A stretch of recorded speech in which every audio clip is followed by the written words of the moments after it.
नमस्कार मित्रांनो, गोड अभ्यासमध्ये तुम्हा सर्वांचं स्वागत आहे. आज आपण बघणार आहोत इतिहास व नागरिकशास्त्र यामधील नागरिकशास्त्र यातील दुसरा धडा समाजातील विविधता. हे पहिला आणि दुसरा धडा हे जे दोन धडे आहेत हे निबंध लिहिण्यासाठी भरपूर कामी येतात. UPSC लेवलला निबंधासाठी हे दोन धडे आणि GS मध्ये जनरल स्टडीमध्ये इंट्रोमध्ये हे धडे भरपूर कामी येतात आपल्याला. तर आपण सुरू करूया. 2.1 आहे विविधता हीच आपली ताकद. 2.2 धर्मनिरपेक्षतेचे तत्व. तिसरं आपल्या जडणघडणीत समाजाचा सहभाग आणि चौथं समाजाचे नियमन. सुरू करूया आपण. इंट्रो बघूया याचा काय आहे सुरुवात. भारतीय समाजात अनेकविध भाषा, धर्म, संस्कृती, चालीरीती, परंपरा आहेत. आपण हे बघितलेलं आहे इतिहासामध्ये 1 ते 11 धड्यांमध्ये.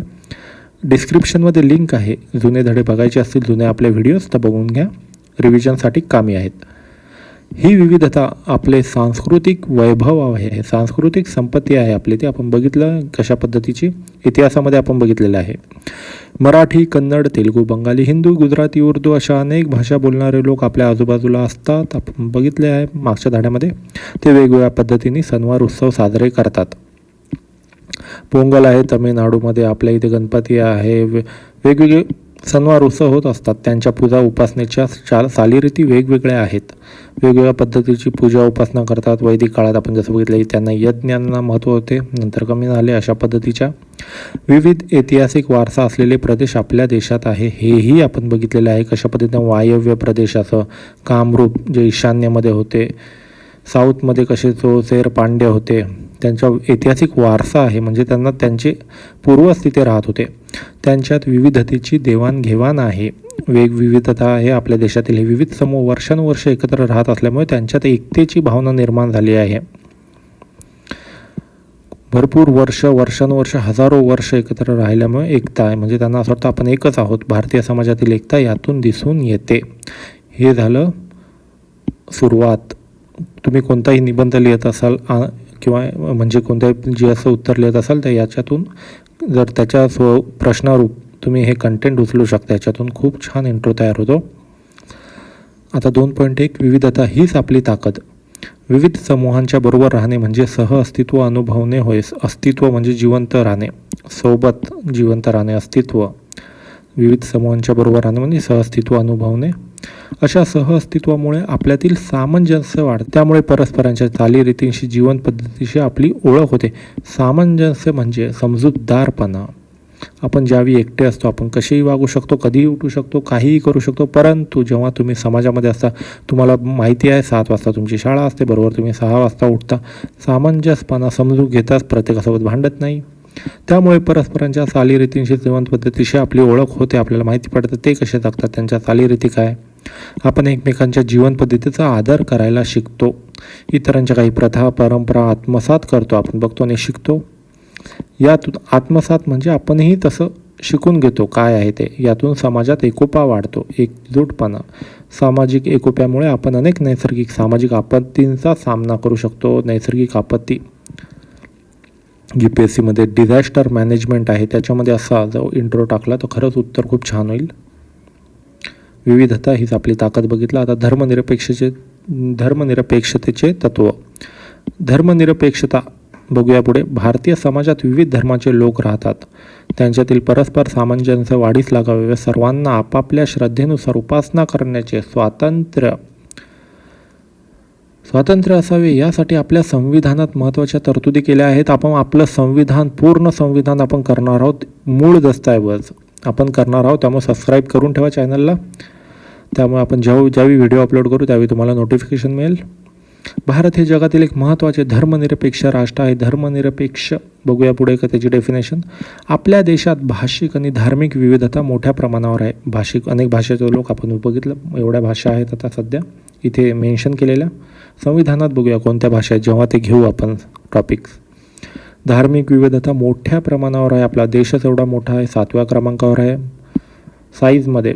त्याचा आकार 7व्या क्रमांकावर. ही विविधता निकोपपणे जपण्यासाठी आपण धर्मनिरपेक्षतेचे तत्व स्वीकारले आहे. त्यानुसार कशानुसार?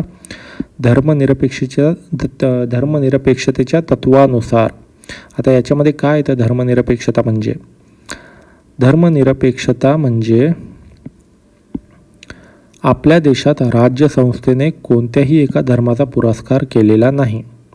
जी राज्यसंस्था आधीच्या काळात आपण बघितलं मौर्य साम्राज्य, ही त्या काळची राज्यसंस्था होती. आत्ताच्या काळात भारत सरकार आहे. त्यांनी कोणत्याही एका धर्माचा पुरस्कार म्हणजे बोलत नाही की आम्ही ह्या धर्माला सपोर्ट करतो किंवा हा धर्म आम्ही फॉलो करू.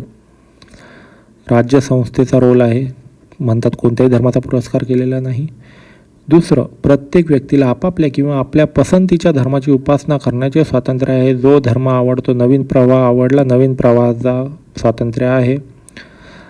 जैन धर्म पाहिजे जैन धर्म घ्या, हिंदू पाहिजे हिंदू घ्या, बौद्ध पाहिजे बौद्ध घ्या, ख्रिश्चन पाहिजे कोणताही धर्म घ्या. राज्यसंस्था स्वतः कोणत्याही धर्माला सपोर्ट करत नाही, लोकांना स्वातंत्र्य देते. तिसरं, धर्माच्या आधारे व्यक्तीमध्ये भेदभाव करता येत नाही. सर्व धर्माच्या लोकांना राज्यसंस्थेकडून समान वागणूक दिली जाते. हा पॉईंट आला राज्यसंस्था. आपण हे काय बघतोय, धर्मनिरपेक्षतेचे तत्व बघतोय. म्हणजे याच्यामध्ये काय येतं, राज्यसंस्था येते, व्यक्ती येते. इथे दिले धर्माच्या आधारे कोणत्याही व्यक्तीमध्ये भेदभाव करता येत नाही. सर्व धर्माच्या लोकांना राज्यसंस्थेकडून समान वागणूक दिली जाते. ठीक आहे. पुढचा महत्त्वाचा आहे, शिक्षण, रोजगार, सरकारी नोकरीच्या संधी सर्वांना उपलब्ध करून दिल्या जातात. त्या धर्माच्या आधारे भेदभाव केला जात नाही. पण आपण बघतो रिझर्वेशन आहे, मग तो भेदभाव नाही आहे का? याचं उत्तर आपण बघूया. एक व्यक्ती उंच आहे, ही मध्यम उंचीची आहे आणि छोटी आहे. यांना क्रिकेट दिसत नाही आहे कारण समोर एक लाकडी फाळके लावलेले आहेत, कुंपण आहे. दुसऱ्या चित्रात बघतोय आपण तिघांना दिसत आहे आणि एन्जॉय करत आहे, इथे याला दिसत नाही आहे. आता झालं काय होतं, आधीच्या काळापासून तुम्ही बघत आलेल्या वैदिक काळामध्ये ब्राह्मणांचं महत्त्व भरपूर वाढलं, क्षत्रियांचं वाढलं, शूद्र ही नवीन जाती निर्माण झाली. त्याच्यामुळे जे 1947पर्यंत ह्या लोकांना कोणतेही अधिकार नव्हते.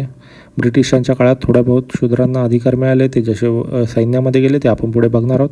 पण असे भरपूर शूद्र राहिले ज्यांना कोणतं ना शिक्षण ना पैसा काहीही नव्हतं. म्हणजे ते दरिद्री अवस्थेत होते, एकदम दरिद्री, अजूनही आहेत दरिद्री अवस्थेत. म्हणजे त्यांची वाढ खुंटलेली आहे.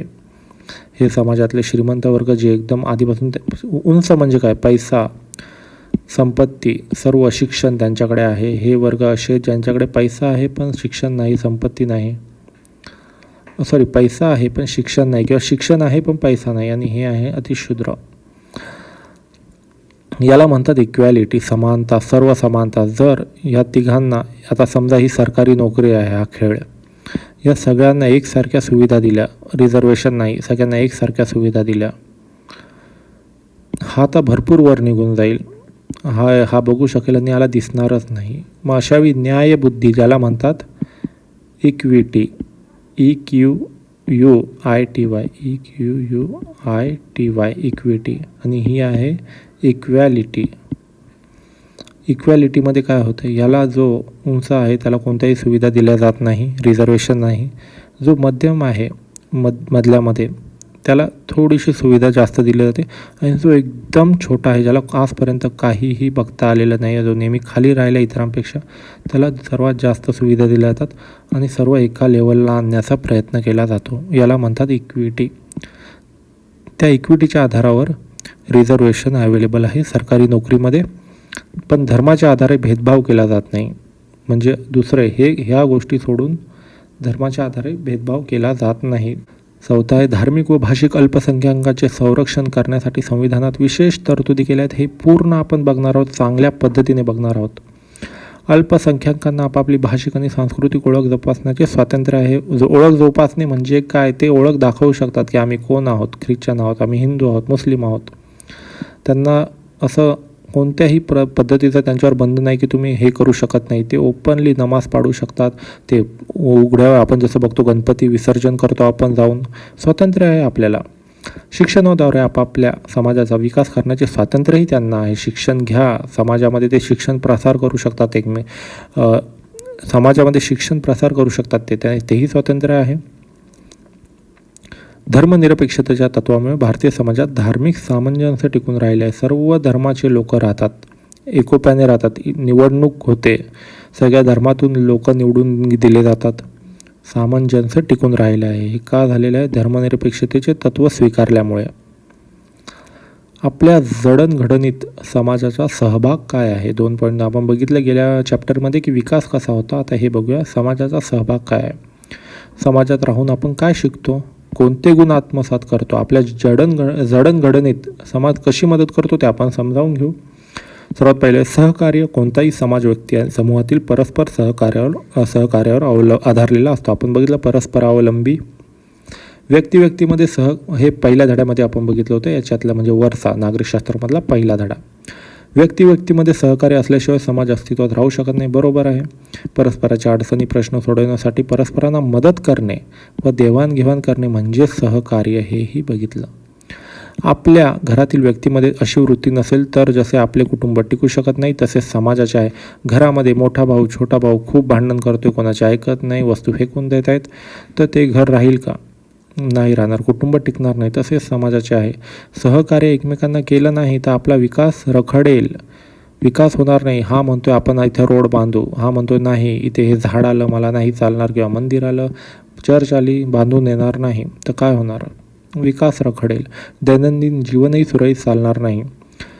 सहकार्यामुळे काय होतं, समाजातील परस्परावलंबन अधिक निकोप होते, समाजातील सर्वांना सामावून घेता येते. सहकार्य आधीच्या काळी आपण बघितलं व्यापार करत होते, म्हणजे एक प्रकारे काय इथली लोक जी होती त्यांना येऊ देत होती, त्यांना त्यांचे दुकान लावू देत होती. इथे हे लोक जेव्हा इथे जायचे हे यांना इथे दुकान लावू देत होते, म्हणजे सहकार्य करत होते एकमेकांना. त्यामुळे परस्परावलंबन म्हणजे एकमेकावर अवलंबून होते ना ते व्यापारासाठी, ते अधिक चांगल्या पद्धतीने व्यापार झाला, श्रीमंती वाढली, विकास झाला. तसं जर केलं नसतं, येऊ दिलं नसतं, नाही चालणार आम्ही तुम्हाला आमच्या प्रदेशात येऊ देणार नाही, तर विकास झाला नसता. समाजातील सर्वांना सामावून घेता येते. या गोष्टीमुळे सहकार्यामुळे सर्व घटकांना बरोबर घेऊन जाण्याची ती एक प्रक्रिया आहे. जर उद्या अशी काही घटना घडली जिथे सहकार्य घडलेलं नाही, UPSCने प्रश्न विचारला, तर हे खूप सुंदर तुम्ही लिहू शकता. एसे लिहिण्यासाठी हे 2 टॉपिक खूप छान आहेत, 1 आणि 2. आता हे बघा, आपल्या समाजातील दुर्बल वंचित घटकांना, मुलींना शिक्षण घेण्यासाठी आणि त्यांच्या विकासासाठी आपण सहकार्य केले पाहिजे. बरोबर. दुर्बल आणि वंचित घटक जसे या चित्रामध्ये हा घटक आहे, त्यासाठी शासनाने आत्तापर्यंत कोणत्या योजना राबवल्या आहेत याची माहिती मिळवा. हे अत्यंत महत्त्वाचं आहे. UPSC MPSCसाठी मुलींसाठी, गरीब मुलींसाठी सेंट्रल गव्हर्नमेंटच्या स्कीम दिलेल्या आहेत. एवढ्या योजना आहेत आणि ह्या स्टेट गव्हर्नमेंटच्या वेगवेगळ्या योजना असतात, केंद्राच्या आणि राज्यांच्या, हे वेगवेगळे करणं गरजेचं आहे. तर अशा योजना बघून घ्या. लाडली स्कीम हरियाणाची आहे. महाराष्ट्राची बघा, माझी कन्या Bhagyashree scheme from government of Maharashtra, हे खूपच महत्त्वाचं आहे MPSCसाठी आणि हे खूपच महत्त्वाचं आहे UPSCसाठी. हे दोन्ही त्यापैकी हे UPSC जास्त प्रेफर करते आणि एखाद्या राज्याची स्कीम जास्त सक्सेसफुल झाली तर UPSC विचारेल. सहिष्णुता आणि सामंजस्य इथे जाऊया. समाजात जसे सहकार्य असते तसेच कधीकधी मतभेद, वाद आणि संघर्षही निर्माण होतात, आपल्या घरातही होतात. व्यक्तीमधील मते, विचार, दृष्टिकोन जुळले नाही तर वाद, संघर्ष निर्माण होऊ शकतात. समाजामध्ये जसे सहकार्य असते, एकमेकांना मदत करतात, कधी भांडतातही. व्यक्तीमधील मते म्हणजे काय, मला काय वाटतं याला म्हणतात माझं मत. मला काय वाटते, मी काय विचार करतो, माझे दृष्टिकोन म्हणजे मी कोणत्या पद्धतीने विचार करतो, ते जुळले नाहीत तर वाद, संघर्ष निर्माण होऊ शकतात. बरोबर. एकमेकांविषयी असणारे पूर्वग्रह किंवा गैरसमज ही संघर्षाचे कारण असू शकतात. पूर्वग्रह म्हणजे काय, जेव्हा तुम्ही रस्त्याने बघता एखादा खूपच धिप्पाड माणूस आहे, दाढी वाढली आहे, डोळे लाल, तुम्हाला भीती वाटते का? कारण तुमच्या मनात काय आहे की अशी व्यक्ती असतात, ते गुंड असतात. पूर्वग्रह. आणि कधीकधी गैरसमज होतात. आपला मित्र पटकन काहीतरी बोलून जातो, आपल्याला नीट ऐकू येत नाही, पण आपल्याला वाटतं काहीतरी बोलला, आपल्याबद्दल वाईट बोलला.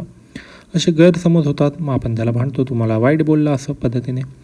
दीर्घकाळ संघर्ष चालू ठेवणे कोणाच्याच हिताचे नसते. थोड्या काळासाठी ठीक आहे, पूर्वग्रह गैरसमज झाला, पण ते दीर्घकाळ चालू म्हणजे भरपूर वर्ष झाले चालूच आहे, मग हे कोणाच्या हिताचे नाही. आपण बघितलं इतिहासामध्ये आधीच्या काळात गुप्तांनी काय केले, जिंकून घेतले मैदानी प्रदेश, जिथे जिंकता आले नाही तिथे मुलीचा विवाह करून दिला. म्हणजे काय केलं, समझोता केला, तडजोड केली. संघर्ष, अशा पद्धतीने संघर्ष निराकरण करायला शिकतात व्यक्ती. त्यांनीही केलं, आपणही शिकलं पाहिजे. एकमेकांना समजून घेतले आणि सहिष्णू वृत्ती दाखवली तर संघर्ष मिटवू शकतात. म्हणजे समजूतदारपणा, सहिष्णू वृत्ती म्हणजे काय, तेच समजूतदारपणा.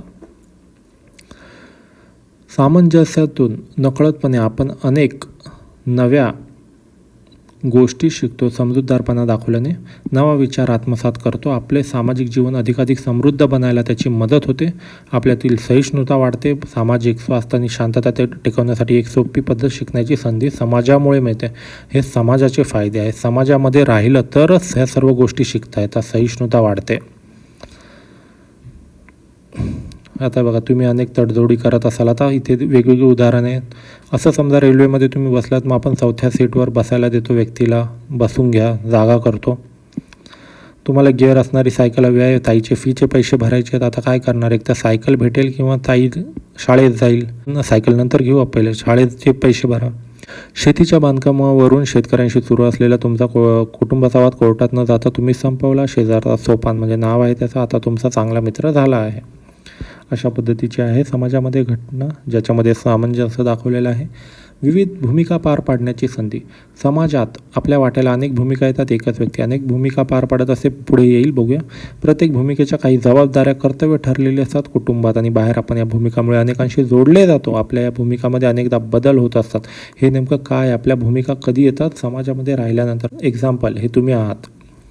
तुम्ही तुमच्या आई व वडिलांसाठी काय, मुलगा मुलगी आहात, तुम्ही आजी आजोबांचे नातू आहात. तुम्ही जेव्हा तुम्ही शाळेत जाता तेव्हा तुम्ही विद्यार्थी म्हणून जाता, शिकण्यासाठी जाता. बालमित्र संघाचे सभासद, तेव्हा तुम्ही मोठ्यासारखे चर्चा करता. तुम्ही व्यवस्थित स्वच्छता दूत असताना शांतता स्वच्छता प्रस्थापित करता. खेळाडू असताना तुम्ही आक्रमक असता. वर्गप्रतिनिधी असताना जर तुम्ही इथे असाल तर तुम्ही यांना शिकवता. जर तुम्ही इथे असाल तर तुम्ही ऐकून घेता. शालेय मित्रमंडळ सदस्यामध्ये तुम्ही मस्ती करता भरपूर. तर अशा पद्धतीने तुम्हीच आहात. परंतु जेव्हा तुम्ही इथे जाता वेगळं वागता, इथे वेगळं, इथे वेगळं.